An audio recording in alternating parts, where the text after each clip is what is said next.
David Collins, professor of international economic law at the City Law School, said there was no chance of the transition period being extended beyond December 31, and the red lines outlined by former Prime Minister Theresa May 2 years ago still applied.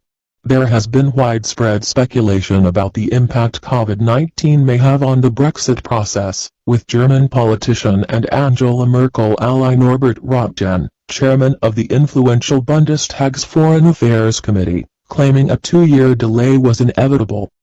"I believe very much that the June deadline holds true and that the UK should not, nor will they, seek an extension." Professor David Collins. Such an extension would need to be requested by June 30 to enable both sides to agree on a new and fair partnership for the future, according to the European Commission's website. However, Professor Collins suggested such an outcome was highly unlikely. He told Express.co.uk, "I believe very much that the June deadline holds true and that the UK should not, nor will they, seek an extension. Frost will likely walk away only at the very last moment in December, when a path forward becomes impossible, because with the EU they always seem to be willing to give ground and become more reasonable at the 11th hour."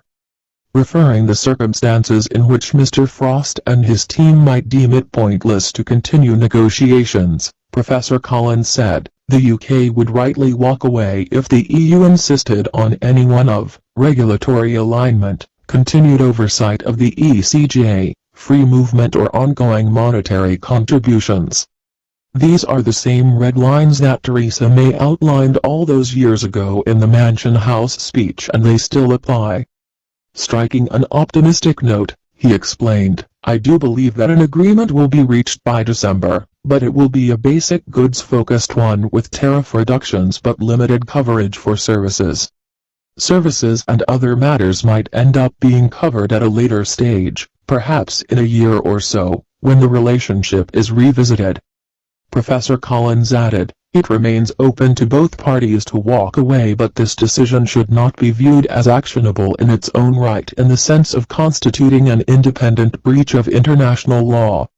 Both sides are free to propose things and free to turn them down. Nevertheless," he said, "in my view the EU's requirement that the UK retain regulatory alignment with the EU going forward and on a dynamic basis is wholly unreasonable, for the simple reason that they have not asked this is any other country in recent FTA negotiations, notably either Canada or Japan, both of which are developed OECD countries. There could be some suggestion that the EU had, in the past, promised that they would not make such a requirement in exchange for a Canada-style FTA, in which case there could conceivably be an allegation of estoppel, essentially going back on one's word, but I think such a claim is unlikely, as this offer had only ever been made in an offhanded way." Writing in The Observer on Sunday, Mr. Röttgen said, "Before the current coronavirus crisis, I think it would have been possible to have a minimum agreement with the UK on the broad outlines to avoid a crash, with more detailed negotiations then taking place afterwards. I can't imagine now that this is possible, given the fact that all the EU countries, Brussels and London, are so absorbed by the pandemic, and this will go on. Given this situation, I don't believe that there is a realistic possibility any longer to even achieve the necessary minimum. So you have to extend." With specific reference to the pandemic, he said, "The pandemic will cause more economic damage than we can now imagine. To think that you could then add to this extraordinary situation a very disorderly exit, to me is not imaginable.